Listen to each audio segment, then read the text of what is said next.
Hey, Friendo, Steve here. And Larson. And on today's Going In Raw news brief, has Undertaker confirmed he's done? Cody talks the unprotected chair shot.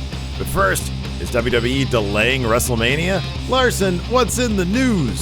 So, back in October, Inside the Ropes reported that WWE had, quote, tentative plans in place for WrestleMania to emanate from Tampa instead of Inglewood, California.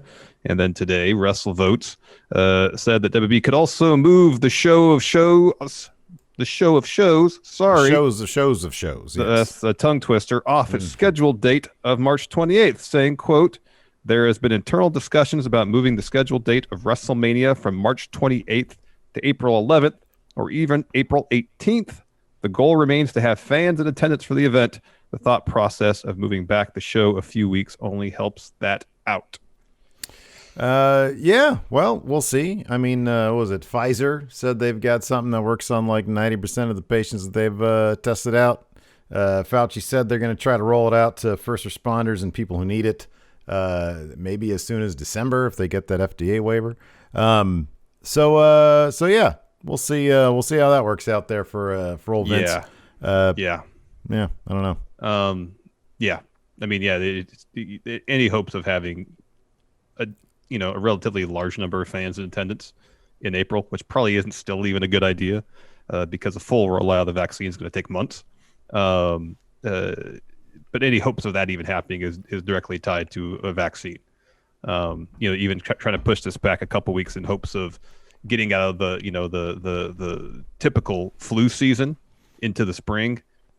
Not even that's going to cut it in terms of having, any significant amount of fans in the venue for the show. Yeah, I don't know what a couple of weeks are going to do. I really don't. Not a whole lot. I know not a whole that. lot. I don't know. I mean, I'm not, an epidemiologist. It doesn't seem like it's going to do much, but yeah, I don't know. We'll see. We'll see. Biden's putting together a pretty fantastic task force. Mm-hmm.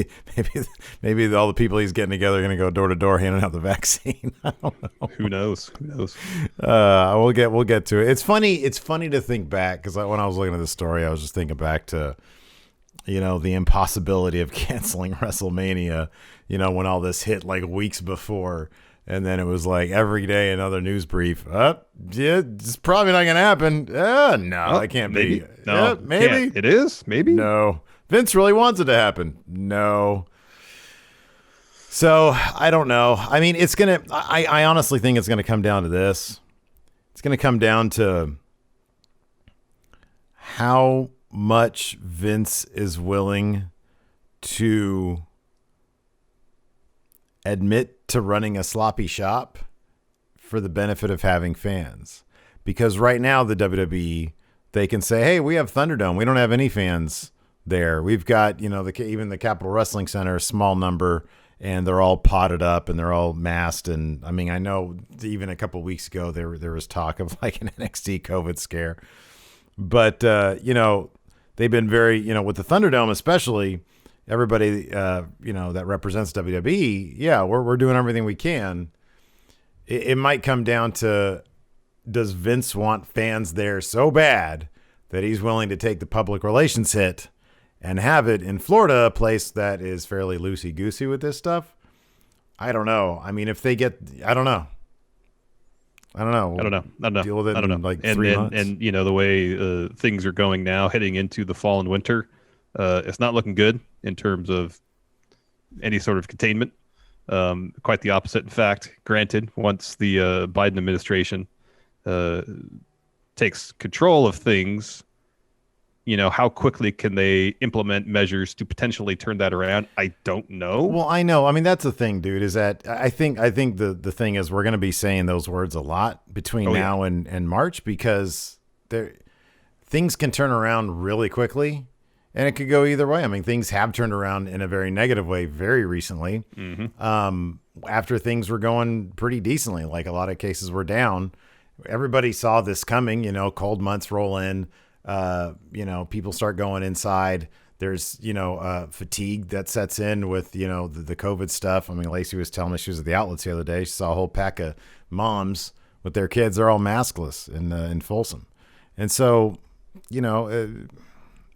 people can either very quick, like they've said, like I've seen epidemiologists say, if everybody started wearing masks, this thing could get under control pretty quickly. But people don't seem to want to do that. But again, things can change quick. I mean, for all we know, in February, March, things are going to start dramatically improving. We simply don't know, or they could get much worse. Yep. So we don't know. One thing we do apparently know is that the Undertaker is done. He's done. I'm done. No with more this wrestling. Shit. I'm tired of it. For Mark Calloway. My God, you go to wrestle these days, you might come down with horrible COVID. And so in advance of his final farewell at Survivor Series, the Undertaker gave a pretty extensive interview with the New York Post about his impending retirement. By the sound of it, he is in fact actually done. So he claims in the interview that he has no desire to return to the ring because he can't pull off, quote, an Undertaker WrestleMania type match, and noted that he knew he was done when shooting the boneyard match against AJ Styles. Should have been called the Barnyard match. I know. Saying, quote, I realize I have taken every physical gift, every tool that I have, and have used it up. There's no water left in the sponge, if I can use that analogy. I've wrung everything I could get out of that sponge. I'm a sponge of wrestling, but I'm dry as a bone. Yep. Undertaker also didn't seem content to prolong his career by doing more cinematic matches, stating, it really doesn't appeal to me because basically what it is working around my limitations.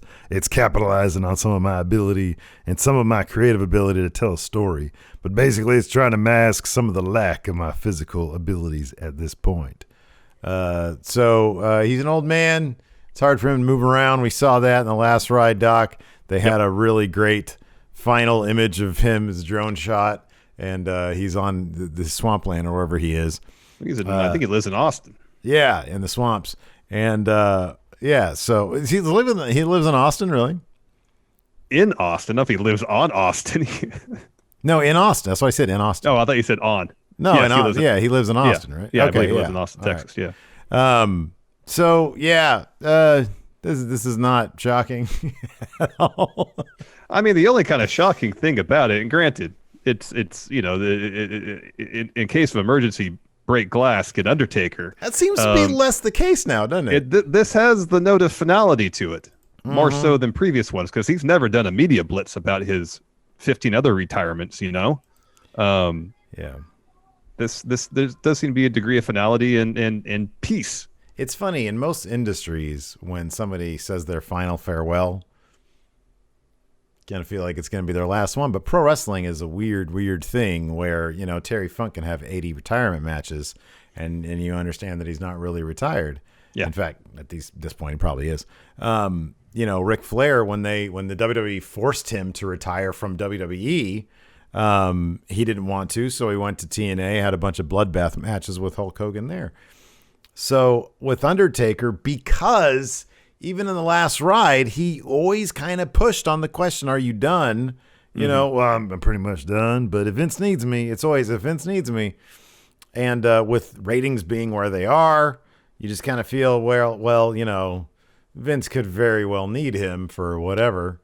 This seems to be it. I really kind of wonder what they have planned then for Survivor Series in terms of putting so to speak, the final nail in the coffin of the Undertaker. I mean, that scene that we witnessed live at 33, honestly, probably should have been it. Maybe they'll get that stuff out again for Thunderdome. Who knows? Yeah, who knows? Shame it's not in front of fans, though. Real shame it's not in front of fans. I know. One thing we do know is why is the story behind the infamous chair shot Cody took to the head last year. He was on AEW Unrestricted. So, of course, during his match against Shawn Spears, I believe it was at Fyter Fest last year, yes. So at the end of his match, Shawn Spears came out, hit him in the head with an unprotected chair shot and busted the back of Cody's head open. Blood poured out.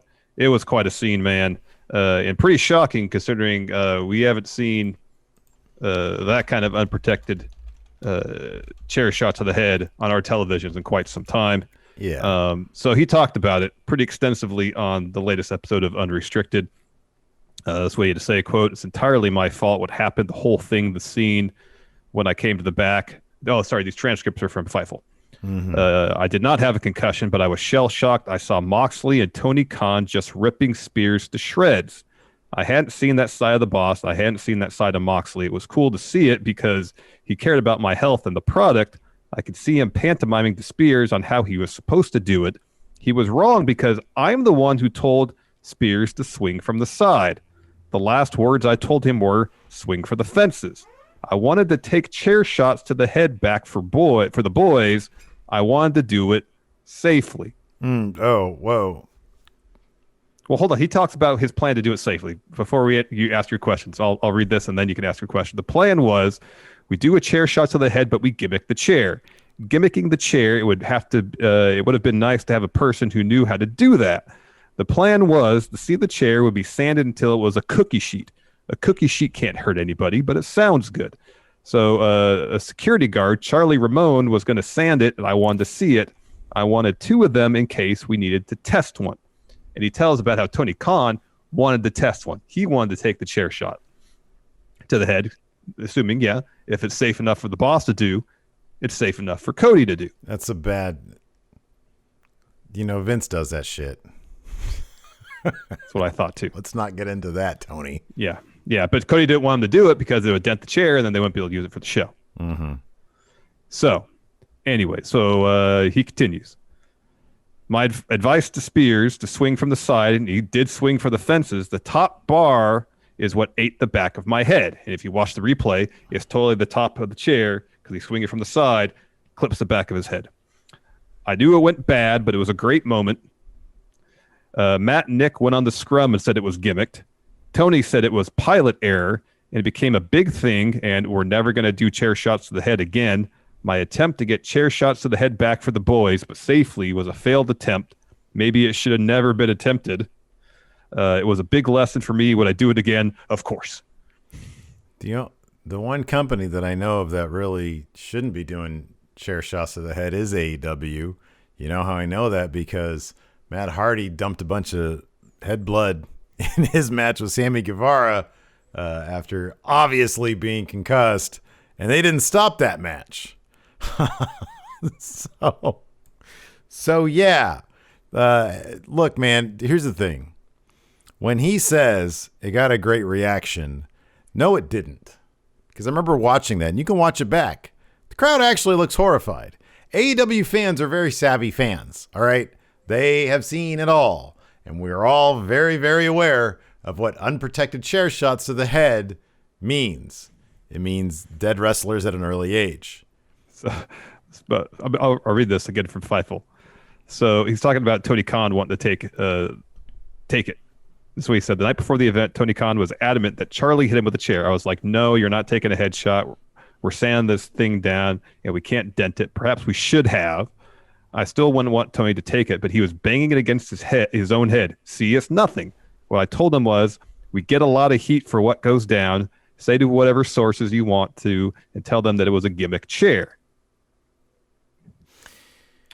And he said, we should have coordinated the plan with everyone. Matt and Nick, I left in the wilderness on this. Kenny, I don't think I said a word about this. That's where the term gimmick chair came from. In the end, he did sand the chair down. It was sheet metal and beautiful. Yeah. So he said basically it would have worked had it not been for the bar hitting the back of his head. Yeah, if he'd done your typical over the head. Yeah. And, the contact was made on the seat, which was sanded down, I'm assuming that in theory, it would have worked how he planned it to. Is that still safe? You have to ask a lot smarter person than I that answer. But something tells me unprotected chair shots to the head are just kind of like a bad idea. I don't care if you're using a cookie sheet or not. They do enough stuff in AEW. We just saw like a mid-card bloodbath the other day. Yeah. Which was super entertaining, and you and I have both been on the same page with this. Like, you know what, man? A little cut right here, a little blood, a crimson mask. It can add a lot to a story. AEW is kind of getting to the point where they're kind of on the verge. Maybe they've crossed the line of, you know what? They're doing it so much that like it doesn't enhance their stories now. Like the Bunkhouse Brawl was fun, And I mean, our main takeaway was, man, the Blade he really bladed. There was a lot of blood there. Yeah. Yeah. Did it make that match so much better? Did it add so much to their story?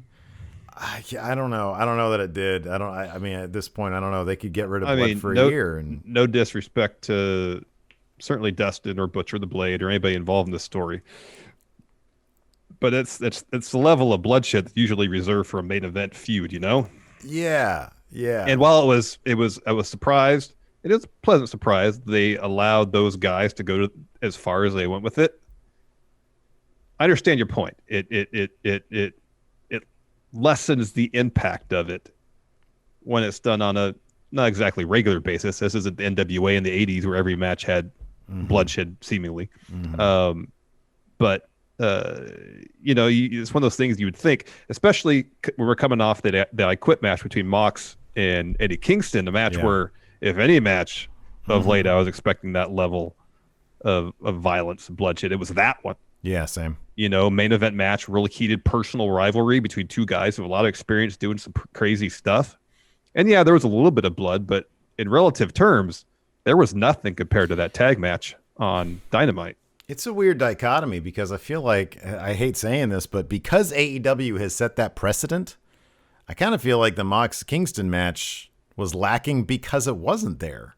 Because AEW has established, hey, when things get bloody, things get real. Like things are really, it's really heavy. Because I know a lot of people were kind of disappointed in the finish of the I Quit match because, I guess for one, they didn't have a mic up in Kingston's face to hear him say I quit. You kind of just take the ref's word for it. But also, the finish of Mox wrapping his wrist in barbed wire and doing the bulldog choke around that, which is, a creative spot. And if you think about it, potentially dangerous to have barbed wire around your throat. Yeah, right.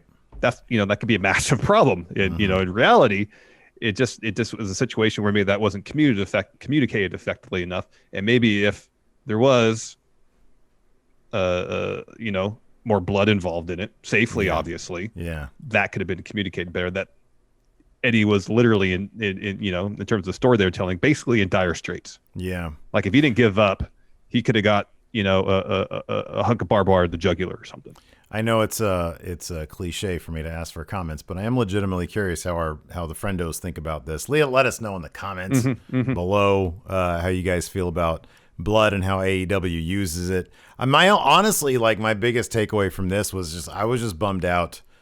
I was just bummed out that, number one, man, I would never, if I'm running a promotion, I wouldn't be like, hey, I want to try a chair shot. I'd be like, hey, you guys are professionals. If it's up to your judgment and you think this is a safe spot to do, but I'd like to be told, like the fact that Tony Khan and Mox were reaming spears, that's odd. And Cody notices it out of the corner of his eye while he's going to the training room. He didn't say, hey guys, I told him to do it. I'd be like, Cody, at some point. Hey. Yeah. And he'd be like, sorry, the head's busted open. Can't talk now, I kid. So yeah, let us know what you guys think about that in the comments below. Let us know if you think Larson, thumbs up or thumbs down. Is this really the Undertaker's last ride? Is he done? Is this going to be his final farewell? I mean, it's as good a chance as any as his last match, yeah. Or was so his last thumbs match. up, this is last match. Sure. Until he comes out to the ring for another match, then yes, it is. I know this one. Larson, WrestleMania with 50,000 strong in April. Thumbs up or thumbs down? Just one thumb down, really? Wow, okay. That's more powerful than two thumbs down, I guess. There you go. All right, everybody, thanks so much for tuning in. We appreciate it. Again, let us know what you guys think about all this stuff in the comments below.